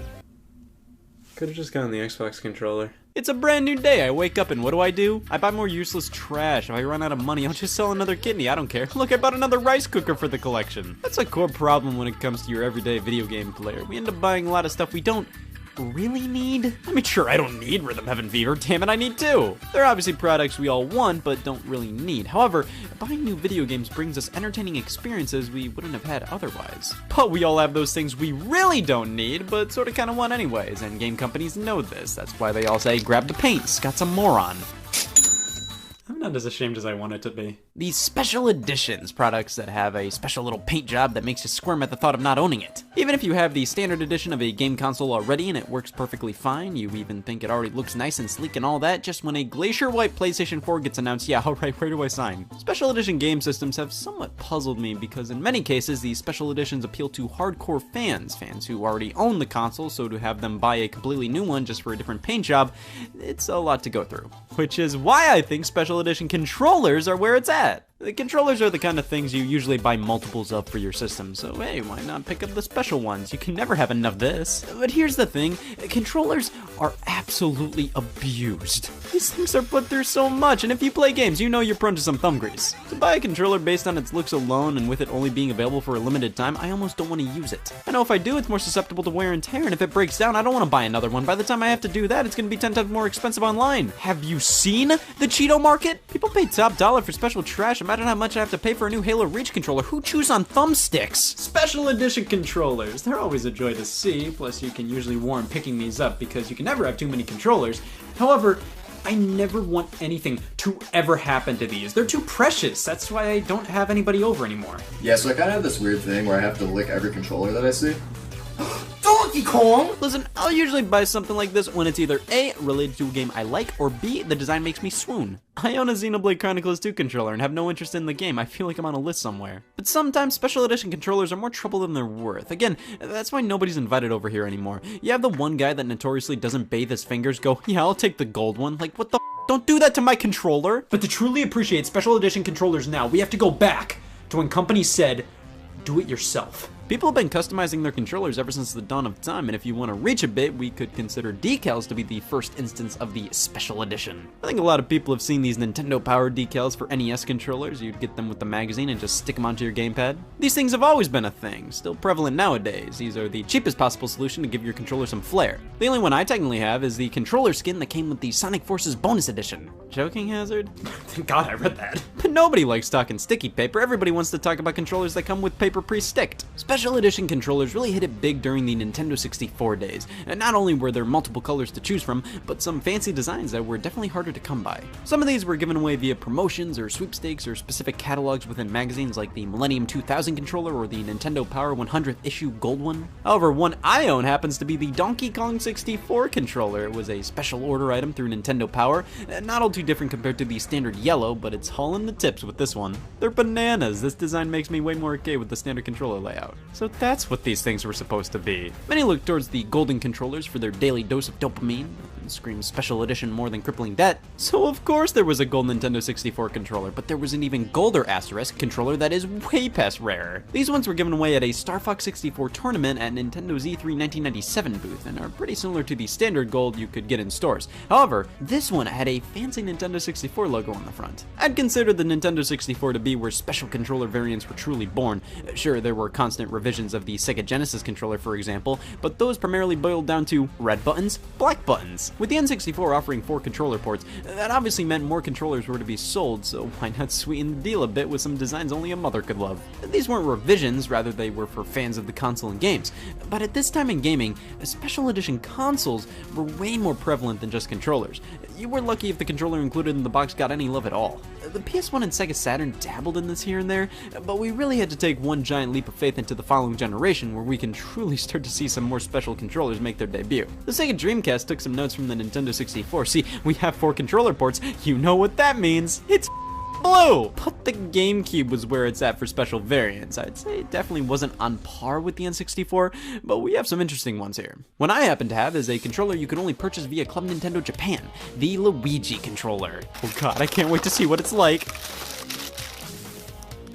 Who could have thought? Club Nintendo was home to some of the more sought-after special editions for the console. We have a Mario, Wario, and standard Club Nintendo design, with the Mario design also being offered by Club Nintendo Europe. I honestly think the most interesting thing about these are the boxes. Not only do I like the official name being Luigi Controller, but they made sure to include denim. I know what you're thinking. I love the GameCube. There were a ton of other designs bundled with limited edition consoles, but what about controllers with special functions? Like, see, I enjoy this, but I just want more. I think I found another choking hazard. The keyboard controller is the white whale of my video game collecting career. I want it, but right around the time I discovered it, it was pricey, no doubt, but definitely obtainable. Now we've officially entered the year 2020, and damn it, there goes my 5th kidney. This was only available in Japan and only for Phantasy Star Online, so you could communicate with other players quickly. Yes, this may have no use to me, but come on, who wouldn't want this? Scribes? Maybe Scribes. Of course, if we're talking limited special controllers during this era, there was of course the Resident Evil 4 controller. Oh, that's nice. What the f? This is no doubt one of the most notoriously bizarre controllers ever created, a chainsaw. Now, of course, one of the iconic enemies in RE4 was the Chainsaw Man. Considering that he uses a chainsaw and you don't, I don't see how immersive this controller really is, but bonus points where bonus points are due, it truly feels like I'm playing a game with a chainsaw. This was also released for the PlayStation 2 and is definitely more of a product of Capcom's than Nintendo's or Sony's. Which that does bring up how third-party companies can definitely put out their own wacky editions, usually in cooperation with companies that specialize in this kind of trash. The Shadow the Hedgehog PS2 controller, yeah, lines at the store for that one. Sony was never the biggest into custom designs, and normally they'll just do new colors, and maybe some special ones here and there, but this is one area where the Redmonders reign supreme. Of all these options, did you really think the publisher of Fusion Frenzy would put out the most controller variants? Now, the original Xbox, they were pretty humble. Here and there we got a few, especially with special edition systems, no biggie. But then, the Xbox 360 came around. Is this a joke? A lot of these are relatively inexpensive, considering I feel that collectors of Xbox stuff are way more endangered comparative to Nintendo and PlayStation collectors. Darwinism is hilarious. But that never stopped Microsoft from putting out just a ton of special edition controllers, many of which were just that, controllers. You could buy them separately from a console bundle or something. Here I have a Halo Reach controller and a Gears of War 3 controller. I do like the overall look of both of them. I think the Gears one has a better overall design, but I love the minimalistic take on Reach's variant. But I bought these for like 10 bucks a pop online. I got this one back in the 360's heyday with my own 14-year-old money. I like this one. It's been my go-to 360 controller ever since. The material used feels really premium, and the overall design being completely grayscale is sleek as all hell. The only problem is some games may tell you hit the yellow button, and now you know my colorblind hell. Weirdly enough, Sony and Nintendo barely dived into the special controller market this generation. The Wii was basically just white for most of its life, and then by the time people stopped caring, that's when they added new colors, but none of these were particularly limited or special. I think the core special Wii remote most jumped to is the Legend of Zelda Skyward Sword Edition. Gold with Zelda insignia. It's a fine-looking controller, no doubt, but as one of the only special Wii remotes, But speaking of gold controllers, only available via special editions of GoldenEye 007 was a Golden Classic Controller Pro. I love this thing. It's just gold, and I found it used at a GameStop back in the day. Again, I will reiterate, I love this thing. Now Sony, they had more specific game-based designs than Nintendo, but at least the Wii Remote was a completely new design. You didn't necessarily have to spice it up with fun colors and shapes. The PlayStation 3 controller was derivative of this, which was derivative of this. I can keep going. They just didn't do a ton with this thing outside of mostly colors, but that changed with the PlayStation 4. Look at all these. They really upped their game. We have Uncharted 4, the 20th anniversary of PlayStation. Piss. There are so many options now. Well, it looks like Microsoft finally has some competition on their hands. This is fun hell. They even fixed my biggest problem with that silver controller and have the colors displayed here. It's perfect. They even let you create your own custom controller colors online now. They are loony. But hey, this one's grease-proof, a controller that addresses the biggest gaming hurdle. See, I want to play Halo, but I just love no fork spaghetti. Now what did Nintendo do with the Wii U, the console with the most integral controller experience? Nothing. I mean, there was this Wind Waker one, which was only included in the console bundle. They never sold Wii U gamepad separately. But not even the Wii U Pro controllers got any special releases. All we got was white and black colors, but special Wii remotes and Wii U branded boxes were released, all featuring designs based on the Mario cast. And yep, I have twins. I do feel like these character-specific Wii remotes are a bit more cool than the GameCube ones. Certain colors are used on certain parts to represent the character, like the bottom 1 and 2 buttons are brown for his shoes, the plus and minus buttons are yellow for his overall buttons, the back is colored to his overalls in general. Other controller companies had similar ideas when making their own officially licensed Nintendo controllers. I have this Metal Mario Classic controller by PDP. These were primarily made for Smash Bros. For Wii U. It may not be a great controller, but it's not a good controller either. Design though is really cool, just with how shiny and metallic it looks. It almost but doesn't make up for the lackluster feeling buttons. Hori made their own licensed GameCube-like controllers for Wii remotes during Smash Wii U's Shine Time, which are far better, albeit not as good as the real deal. Which was alright, because Nintendo themselves reissued GameCube controllers for Smash Wii U's release, now with a Smash Ball on front. These are GameCube controllers alright, and Nintendo re-released them again for Smash Ultimate. I don't want to hear anybody argue this design is better than the old one. And that brings us to the Nintendo Switch, where special edition controllers are way more prevalent. Special colored Joy-Cons and Pro controllers are finally getting some love. As previously stated, I have the Xenoblade Edition, I am terrible, but I also have the Smash Brothers one, which looks great. You have the silver Smash Ball and white grips, and I can already see paint chipping off. Do you see my problem with special edition controllers? See, I really do like these controllers. They look great, they look cool, but controllers are meant to be used, and I can't use these controllers without ever feeling guilty. They're too rare and valuable. On the other hand, special edition consoles look cool, but they also make much less sense to buy if you already have the console, though the design will hold up for much longer. So, I've come to the conclusion that I won't buy anything ever. I'm not doing it!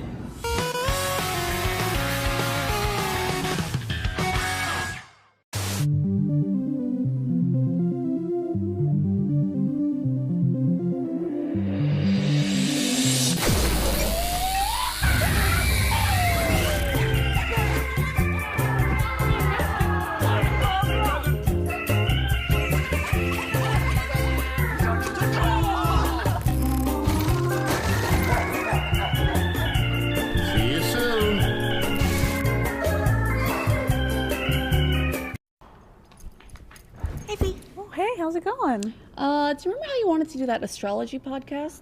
Yes, absolutely. So I was wondering if we can just get in the books. Oh yeah, let's check the calendar. Would tonight be too soon? Fiona, it's Mercury's last night in retrograde. Right. No. Right. Sorry, tonight's out. Way too dangerous. Way too dangerous. It's the planet of communication, so we might literally start screaming at each other so much that our mics would explode in our faces. Right. Sorry, stupid suggestion. I think the Aquarius new moon is giving me a lot of chaotic energy right now. I keep manifesting like non-distinct energy with no intentions. That's it. That's the one. I hate that. How about Friday? I'll be entering my Saturn return that night. Oh, sorry, I didn't know. I'll be literally shedding my past self. You wouldn't even know who you're podcasting with, to be quite honest. True. Whole different person. Who's that? That's not Fiona. Not my Fiona. Plus, Mars is sextile with Jupiter Pisces, and we'll be clawing at each other's faces and just playing in the blood. Exactly. How about... Yeah, Tuesday. Sagittarius sun square with Neptune? Oh, Gina. That's right. We're gonna be bedridden with meat sweats. You're right. May as well try podcasting on an eclipse. We shouldn't be joking about that. We've both lost a lot of people in the eclipses. How about Tuesday the 18th? Sunday enters Pisces. We'll be imaginative and creative. But sensitive. Yeah, we're gonna be so horny. That's right. How about the 24th? A Pluto return? Oh God, I'm so dumb. That's right. The empire will be falling. That's not good. Yeah, we'll be rationing food, working at factories while the men are at war. Rationing tampons again. We'll probably have to wait until March 17th, 2031.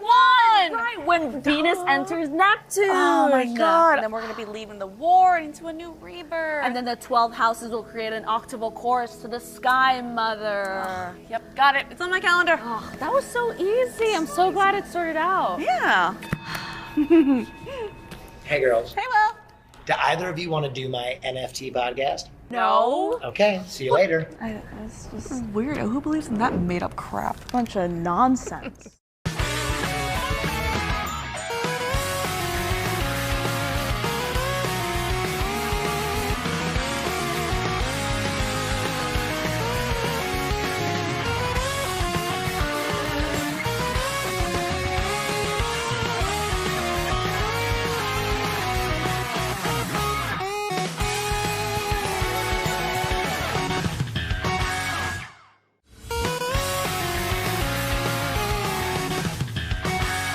Hey all, Scott here. You know, people don't get that anymore. Combining the words Scott, all, hey, and here just doesn't connect with modern word hearers. That's why I'm going to change up the first 4 words I say to everybody to be understandable to more people.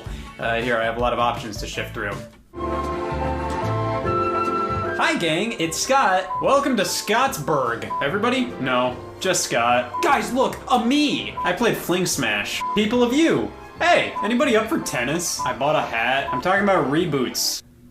I like that one. Remember this? No, you don't. He had black hair instead. Take it. You got a beloved franchise on your hands. Scrap it. Start over again. That's the key to success, at least with most media now. Reboots are a hot ticket item these days. They're constantly getting pumped out within the television and film industries, but video game reboots are what we're talking today. I think reboots are totally understandable from a business perspective. After a series has been around for a while and there's a big fat number at the end of the title, apparently, massive turnoff. Mario Party 10, well, I have to play 1 through 9 before that. I mean, I'm completely guilty of this mindset. If there's a game I'm interested in, but it's a sequel, most of the time I'll want to make sure I either play the previous games or at the very least have a good understanding of them. That's why we see so many new games from old franchises with no number, no new subtitle, just the series name. Easily the biggest trope of the video game reboot, getting rid of all that garbage. Modern Warfare 4, nobody knows what the hell that is. Here's how it should be. I cannot wait to see the next couple Modern Warfares. Whether it's to give a series a fresh start or because the publisher's worried people won't buy into a game called Doom 4, taking a pre-existing franchise and making a new entry that is newcomer friendly, ignores previous continuity, starts anew and has a boring stupid title to appeal to both potential new fans and longtime fans alike,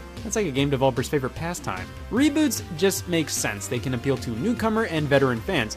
However, they're susceptible to numerous problems, not retaining what made the franchise special in the first place, changing too much, ruining gameplay or characters. You have to find the right balance between keeping what made the series beloved to begin with and appealing to more people. And now reboots have been around for a while, especially with film, so it really isn't a new concept. However, I'd argue reboots in video games started to become more common in the Xbox, PS2, and GameCube era, but really started to become a thing the generation after that with the Xbox 360, PlayStation 3, and Wii. A lot of people were either just getting into gaming or getting back into gaming around that, so to rely heavily on previous titles wasn't gonna cut it. The Sonic continuity was too much to handle. Now this is a good starting point. Games would make a clean break with the title and just label something as the title of the series, so then more people would feel like they could pick it up. They didn't need prior knowledge, they could just start the series here, which is everything a reboot strives to be.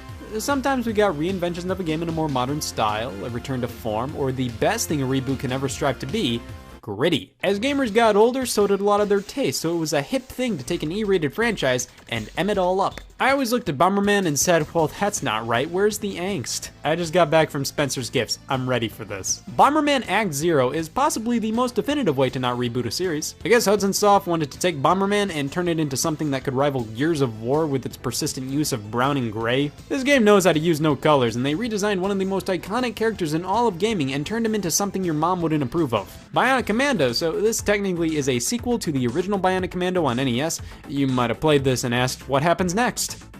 Well, obviously this. But its name is just Bionic Commando. It came out 20 years after the original. The tone is way more angsty. I think it's fair to call this a reboot. No, I think it's just okay. The only thing I ever remember about this game is that it gave Nathan Spencer wife arm. What a twist. Your dead wife has been a part of your robotic arm throughout the entire adventure. That's something worthy of being on the back of the box. This was when Capcom was desperately trying to inject as much North America into their games as possible to appeal to audiences outside of Japan, which meant reboots. And with that, here comes DMC Devil May Cry, one of the most controversial reboots in all of video games. Not because it was necessarily bad or anything. It's alright, but it treated Devil May Cry's legacy just so poorly. Capcom enlisted Ninja Theory to develop the game rather than developing it themselves and pushed them to make the game the way it is to help DMC reach bigger audiences. That meant turning the main character Dante into the most generic looking video game protagonist out there. A lot of these reboots like to take all the character out of character designs and replace them with these college dropouts. I guess with a more generic looking character, I can relate to him more. See, that was why I could never get into Devil May Cry. I just couldn't relate to Dante. He had white hair. DMC was okay, it just felt like it was rebooting the series for reasons that made no sense, taking things that actually made the series unique and changing them because they thought those were the problems with the series. Turned out they weren't. And then Capcom released Devil May Cry 5, which ignored everything DMC did and was just a direct follow-up to Devil May Cry 4. Now, instead of being considered a reboot, DMC is more so considered an alternate timeline version of Devil May Cry now, mainly because it's hard to be a reboot to a series when the series just deboots back. Capcom was all about these reboots for a while. There was a Mega Man X reboot in the works that ended up being cancelled. Maverick Hunter, think of something along the lines of Metroid Prime, how that took a 2D game and went first person with it. Maverick Hunter was pretty much going to be a first person Mega Man X game, but much darker and grim. So imagine if the Bomberman X-Zero guys made a Mega Man X game. Honestly, I think this could have been okay, but I kinda doubted it was probably gonna be bad. I'm also thinking of this in terms of how well Metroid Prime turned out. Now that's a reboot done right. After a long hiatus, they took the Metroid series and threw it in a new dimension and perspective, while retaining what made Metroid Metroid. The development team of Maverick Hunter was made up of some people who worked on Prime, so I think this project had a bit more potential than some may say. But it was probably a good thing it was cancelled. This was trying to take X and turning him into something like Master Chief. I get why they redesign characters like this, to get rid of that cartoony, kinda cutesy vibe and truly make a Mega Man game that you'd be proud to say you played last night at school. But a lot of the people who are only interested in the dark, gritty, mature games aren't really open to trying new things, and thus they aren't guaranteed to give a piss about a gritty Mega Man X reboot. And just saying that out loud, what guy who only plays dark and gritty mature games would actively care about a Mega Man X reboot? On top of that, something like this is less likely to appeal to actual Mega Man X fans because it's so radically different from the original games. I think it's fair to say, while I think this game may have had some potential, it would have flopped hard commercially, I guarantee. How about a gritty reboot of a World War II shooter? If you want grit, you can always take a look at EA's Medal of Honor reboot in 2010. The original Medal of Honor games were pioneers of the modern first-person war shooters. Then EA asked, you know Call of Duty? Medal of Honor 2010 has absolutely none of its own spunk. It really gives you no reason to play it in comparison to something like Call of Duty. It did get a sequel, Medal of Honor Warfighter. That subtitle can be used with almost any FPS. Of course, there are reboots that have no business existing. You know who needed a completely new origin story? Spyro the Dragon. The kids wouldn't understand any of this. He needs a head. However, reboots can be good, I swear. God of War PS4 is one of the most radical reboots out there. It took a hack-and-slash franchise with a fixed camera and made a game that defied all the odds and was not that. This is a weird reboot the more I think about it. So Kratos is still the main character, but God of War PS4 switches from the Greek mythology of the original series to Norse mythology, but apparently this is still the same Kratos. He just decided to change mythologies on us. No, I mean, sure. The reboot, however, is much more of a cinematic story-focused adventure game compared to the original titles. It's like most of the other first-party PlayStation games. While God of War PS4 still retains hack-and-slash elements, they're definitely toned down to make way for a much more character-driven story. I can appreciate that, and I think the characters pop much more with its changing gameplay. It's just this feels so similar to a lot of the other games Sony Studios are making that I can't help but think the original style was more unique in comparison. This felt much more like a game called God of War. So whatever, I still like playing this more than God of War 3. Wolfenstein has been through so many reboots now, I don't know which of these is real. One of the most influential series ever when it comes to first-person shooters. Well, the first major reboot was Return to Castle Wolfenstein in 2001, followed up by Wolfenstein from 2009, and then rounding things out with Wolfenstein: The New Order in 2015. Return to Castle Wolfenstein was pretty great at the time, and Wolfenstein: The New Order and the games that followed it are definitive modern Wolfenstein games in my opinion. I think these are fantastic modern representations of the series. And something happened in 2009. Remember my opinion of Medal of Honor 2010? That kind of stays true with Wolfenstein 2009. This is such a nothing game. There's nothing that fun or remarkable about it. The Nazis did do some crazy stuff with gravity though. Carried some unusual munitions that canceled gravity when it detonated. No, Hitler. Guys, I finally started up Kid Icarus Uprising, and that means, yep, I finally lost use of my right hand. Kid Icarus was an NES title, which later got a sequel on the Game Boy, but that was it. And with Pit's inclusion in Super Smash Bros. Brawl, people started to question why this series never made it past the Game Boy. It seemed to have just as much potential as all the other series that started up around then. But then finally, Smash Bros. Director Masahiro Sakurai put his foot down and made a new Kid Icarus game himself that played nothing like a Kid Icarus game. It's fair to call Uprising a reboot because it basically treats itself as a brand new franchise rather than the third game in the series. Sure, there are characters and enemies and some plot lines from the first two games, but by and large, this was a completely new take on Kid Icarus, and it was one of the most thrilling arthritic experiences of my life. It's a good game I hate. It's held back by its annoying control scheme, but other than that, It's a great time. But that reminds me of a type of reboot that has a special place in my heart. The full-blown retro revivals, bringing back a retro game series in all of its old school glory. This was a huge trend that started in the 360 days. With the aid of digital distribution with Xbox Live Arcade, PlayStation Network, and WiiWare, it became totally viable to produce new games and old school franchises. You could whip them together on the cheap, charge them bucks for them, and throw them online. These were reboots in the sense that they went back to what people loved about these games originally and got rid of the extra junk added to later games. I'm just really fond of these types of games because they bring me back to the glory of Xbox Live Arcade. I miss this so much. Back when companies could just squeak out a remake of the original Bionic Commando, no wife arm included, Mega Man 9 and 10, Double Dragon Neon, Hydro Thunder Hurricane, Rocket Knight for like 10 to 15 bucks. There were so many revivals of classic games and it just brings me back to a much simpler time, when stuff like this was just far more common to get thrown online for a couple of bucks. Now, I mean, something like Bomberman R, yeah, if that released in 2008, it would be like 15 bucks max on Xbox Live Arcade. And now, you see, that's a little thing us people who are talking about reboots right now call bull. My favorites were always the Pac-Man Championship Edition games. These were definitely the reboot back to basics Pac-Man games after they experimented with 3D platformers for a while. God, dude, I wish these games counted towards caloric intake. I want to stuff my face with these things. They bring back the standard maze format for Pac-Man, but they bring all this modern spectacle to it all, alongside gameplay mechanics that wouldn't be possible in the 80s. However, these retro revivals didn't just start happening during this era. They've been the norm since, I'd say, the mid-90s, when they tried to take old school gaming icons and rebrand them for a new age. Space Raiders, a reboot of Space Invaders. Yeah, this is one of the most forgotten games in the GameCube and PS2 libraries. Finally, a Space Invaders the kids can get behind. They didn't think a Space Invaders game could have partial nudity. Thankfully, since then, they found much more appropriate ways to leverage the Space Invaders brand, but Space Raiders will always live on in my heart until I forget about it for a few years, i.e., in about 3 minutes.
Ninja Gaiden is a solid example of a well-executed reboot of an old-school franchise. You go from tough-as-nails NES platformers to tough-as-nails hack-and-slashes. Yeah, it did get a genre change, but the spirit of Ninja Gaiden was still there. Now, one of my biggest pet peeves with reboots are the titles. I mean, if naming the 9th game in the Mortal Kombat series Mortal Kombat really got more people to buy it, okay. It's just when a new game is revealed and the title is revealed to be just the name of the series, I roll my eyes a bit. Now we have to start referring to these games by unofficial titles or following the title with a year or the system it's on. Mortal Kombat 9, Doom 2016, God of War PS4, Tomb Raider 2013, Punch-Out Wii. Those aren't the official titles, but that's just what we have to call them, and that's sort of annoying, especially when two games are completely different, yet have the same title. Saying, oh, I love Prey. That could mean anything. The title DMC Devil May Cry never made much sense to me marketing-wise.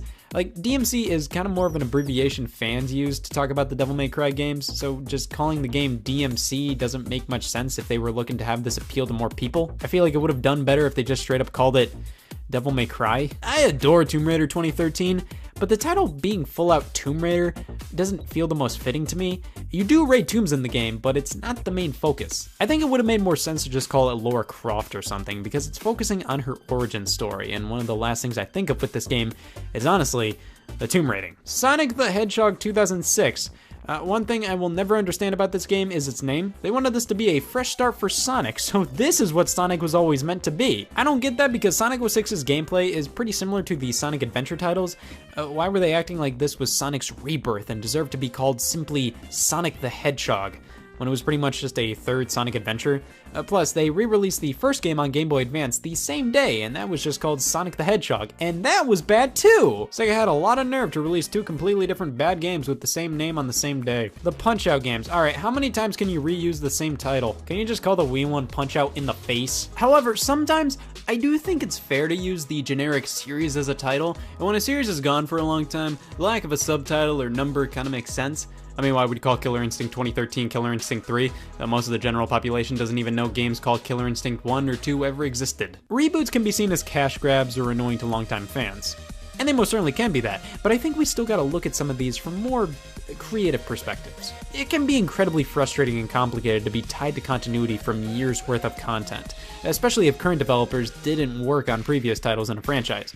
A series can become worn out and beaten to death, but they still may have potential. The characters, the gameplay, the setting are all beloved, and you want to create more things around them, but you don't want to be tied down to the limitations of what came before. Sometimes it's okay to let go of the past and to tweak characters or settings or even completely change them while still retaining the heart of the original source material. That's how some of the greatest stories and characters of all time evolve. A story told hundreds of years ago changes over time depending on who's telling it. While reboots are kind of given a bad rep most of the time, I think a lot of it has to do with the terms reboot and revival being used to death these days. They're annoying to hear. I'd recommend using the terms reimagining or a new take when describing these types of installments. I think those terms have a lot less of a corporate, we're bringing back old you love because we don't have any original new ideas ourselves feel to them. Reboots can be groan-worthy sometimes, but I think they can be totally understandable and necessary. You can't make 20 installments of a game series called Need for Speed without like 5 reboots. You just can't.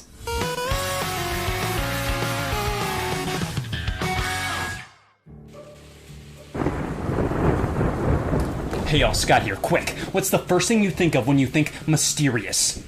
Mysteries, right. There are so many questions in life that are left unanswered, like what's the point, why bother, and who cares? That's why I'm scouring the closet for answers to gaming's greatest mysteries, like, didn't Luigi say in Mario Golf? Alright, we have the answer to why the Xbox One cases are the way they are, and oh hey, check this out, it's my first fan art of Madden. Okay, and yeah, I got invited to a dinner party by Chet Shaft. He used to be my manager when I worked at Games on a Shelf, and then I quit / ran the store out of business. I think I put this with all the other letters I don't want to deal with. You have been cordially invited to a dinner party celebrating us all making it this far in life. I knew living would get me somewhere someday. I mean, me and Chet aren't friends, we're more so he hates me friends, but this dinner party seems to be an apology for lashing out at me. You think you know how to run a business? I know a guy with a NASA shirt, okay? I earned this job! I miss the lack of trauma. I should probably stop by for just a bit. Now, under normal circumstances, that means no stupid Nintendo game talk. I'm gonna be a little too busy at the dinner party. But I thought ahead. I pre-recorded myself talking about gaming mysteries. Hey y'all, Scott here. Oh god, I sound like that? As a player of all things video games, I think it's fair to say I deserve answers. Mysteries are what keeps humanity at the edge of their seats. It's absolutely terrifying knowing you don't know something. Is the Loch Ness Monster real or was it just a fist? But with video games, these things can be so complex and have such lengthy histories to them that either some things are just left unexplained or theories and urban legends arise. These mysteries can range from, can you jump the flagpole in Super Mario Bros. To, is Luigi dead? One of the most notorious urban legends in video games was with Super Mario 64 and Luigi in that game, and it wasn't whether he said or not because this isn't Mario Golf. He wasn't even there. See, up until Mario 64, we've had a pretty good ratio of games with Luigi to games without Luigi. He was playable in all the mainline Marios prior to 64. And then priorities shifted and Luigi wasn't playable. He didn't appear in the game whatsoever, not even mentioned. So of course speculation started to get a little wild, and I still have my picket sign from the protests. Why wasn't Luigi in Mario 64? Was he just that well hidden in the game? Well, ever since the game launched, many fans noticed this sign in the courtyard of Peach's castle. Now, under normal circumstances, it's gibberish, but when we slide the Virgin Gogs on, we can make out that it potentially says L is real 2401. Now, what does that mean? No sex for me, thanks. Many took this as a hint, proof that Luigi was real alright and he was in Mario 64 after all. So let's dissect this phrase. L is real 2401. Well, Luigi is real, and the only thing in Mario 64 with a number that high would be the number of coins in the entire game. After all, you get a star for collecting 100 coins in each level. That lends credibility to the fact there could be a reward for collecting every single coin in the whole game, and that reward would be related to the letter L. Problem is, there isn't 2,401 coins in Mario 64, so that's a problem. And as a bonus, collecting them all doesn't do anything. However, we can look into this even harder. L is real 2401 may just correlate to Paper Mario's release on the Nintendo 64. Luigi was real in that game, I saw him. And 2401 was the release date in North America. Kinda. So he didn't release on February 4th, 2001, it released on February 5th, 2001. Well, if this theory holds any truth, then Nintendo knew what the general release date of Paper Mario was gonna be back when Super Mario 64 released. That terrifies me. Why were they planning that far ahead? What were their goals? So why is L real 2401? I have no idea, and frankly, this blank is so blurry that you can come up with various other phrases it may look like. It's one of those things where since a lot of people were told it reads L is real 2401, that's what a lot of people see.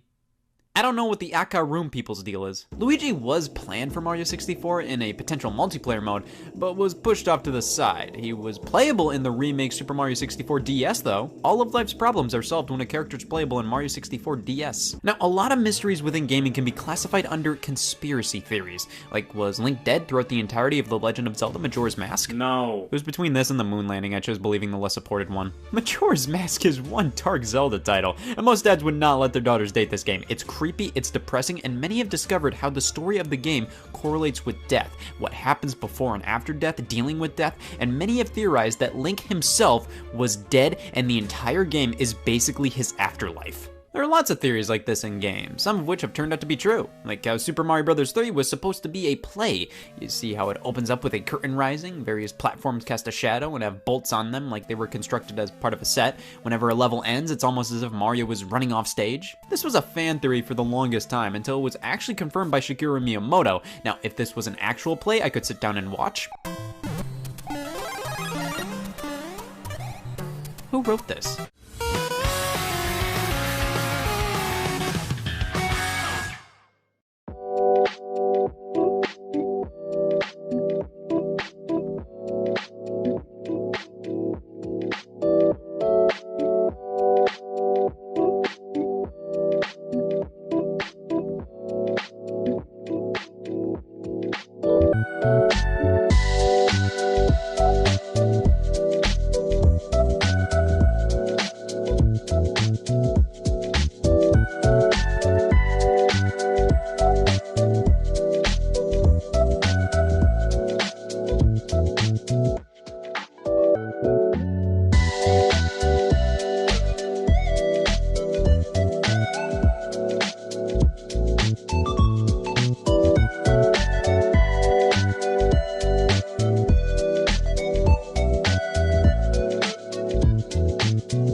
Hey y'all, Scott Wozniak, dinner partier here. Jeb, vegan. Terry Lessler, veganer. Officer Steelwool, justice supporter. Rex Mose, school dance chaperone and historian. Wendy's employee.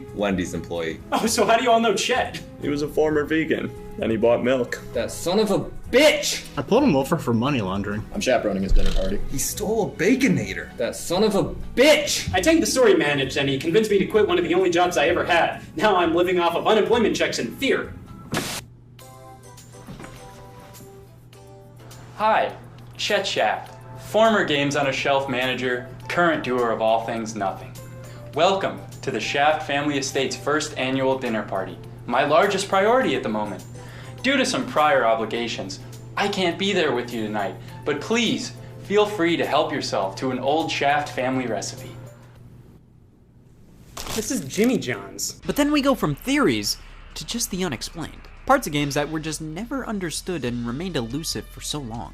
In GoldenEye 007, on the very first level, players noticed a building in the distance. You can just barely see it, and rumors floated around about being able to grab a boat and make your way over there, potentially getting some rewards. But no, this area is more or less placed there for show. While the developer's original intent was exactly what fans speculated, it was scrapped and just kept there as a scene setter. If that island didn't exist, the immersion would crumble. Everybody has their happy place. They wouldn't make the t-shirts if that wasn't the case, and mine is Shiverburn Galaxy and Super Mario Galaxy 2. Such a fun level. There's fire and ice. Can't ask for much more than this. Sometimes I like to hit up to go into first-person view and look up at the mountains.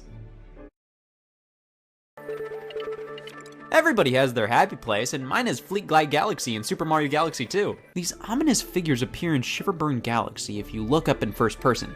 3 beings just looking at you throughout the entire level. It doesn't matter where you are, as long as you can look up at the mountains, they'll be there watching you. Now in Super Mario 3D Land, at the end of World 4-4, if you wait around, someone or something will fade in and fade out. Shiverburn Galaxy, I can sort of see these guys as a weird little thing accidentally getting thrown into the game.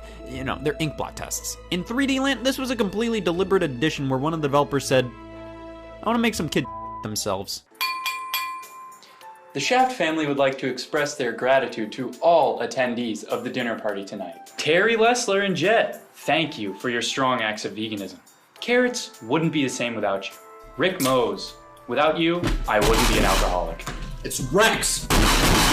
Officer Steel Wool, thank you for your years of service. Wendy's employee, thank you for your years of service. And Scott, without you, I wouldn't have lost my job at Games on a Shelf. Thank you, everybody. Please help yourself to a complimentary table knife and dig in.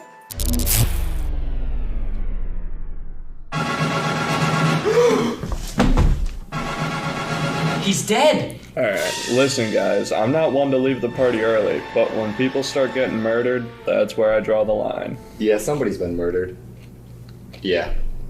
Yeah, can you pick that up on the way home? No, okay, we can leave. Okay, Chet said the party's over at 9. He's dead. We at least owe him this. I'll stay. I'm free. Listen, we can get the murder stench out of here by listening to some good old-fashioned video game mysteries. Yeah, of course. Let's talk a series with just as many mysteries as it has dead Somebody died! Grand Theft Auto San Andreas has a little bit of something for everybody. Gunplay, driving, not Bigfoot. The existence of Bigfoot in San Andreas has always been a huge rumor.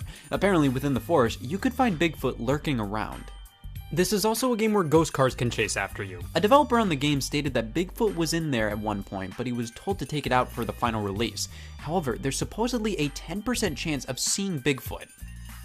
There's also no Bigfoot model in the game's code, so I don't know about this one. Alright, so we all hated Chet, right? Yeah. He's a born-again carnivore, he's led many to unemployment, he's money laundered, he's wronged all of us. Who's to say one of us isn't the killer? That's right. If we can't leave, we might as well find out who viciously murdered Chet. Oh, I love puzzles. Guys, listen, one of us may be a murderer, but we're all human at the end of the day. Let's just listen to some gaming mysteries about Luigi and call it a night. Wasn't that the guy who said Mario Golf? Luigi's Mansion. Scary, right? It's my go-to box art to piss myself to. Well, there are a few parts of the game that have some sinister and chilling implications. Like, that is what you call a dead baby. But there was one part in the third area of the game. After a bolt of lightning strikes, we can see Luigi's shadow is hanging in the air, implying that Luigi is hanging himself. Now, was this an intentionally chilling addition to the game, or was it a glitch due to the game's camera being at an angle it's not usually used to, which accidentally pushed Luigi's shadow up higher than usual? Huh. This is great. It's like a murder mystery with the murder and the mystery. You're taking this pretty well, man. Who's to say you're not the killer? You're acting pretty carefree right now for someone whose life's at stake. It's a murder, not a tax audit. We'll be fine. Well, what about the Wendy's employee? Nobody ever suspects the Wendy's employee. Well, what about Steel Wool? He has a gun. Jim has a knife. Yeah, for fun, not for murder. Guys, deep down, we can all be a murderer if we want. So let's just get down to the bottom of this. By a show of hands, who here murdered Chet? Damn it. Some mysteries aren't too sinister and were just unknown aspects of games, like jumping the flagpole in Super Mario Bros. I mean, when I played this game, I would sometimes think, I'm gonna do it. And guess what? I've never been able to live that down. This game is engineered to make it hard to jump over the flagpole. I mean, it makes sense. What does anybody gain from that? Now, a famous level where you can do that is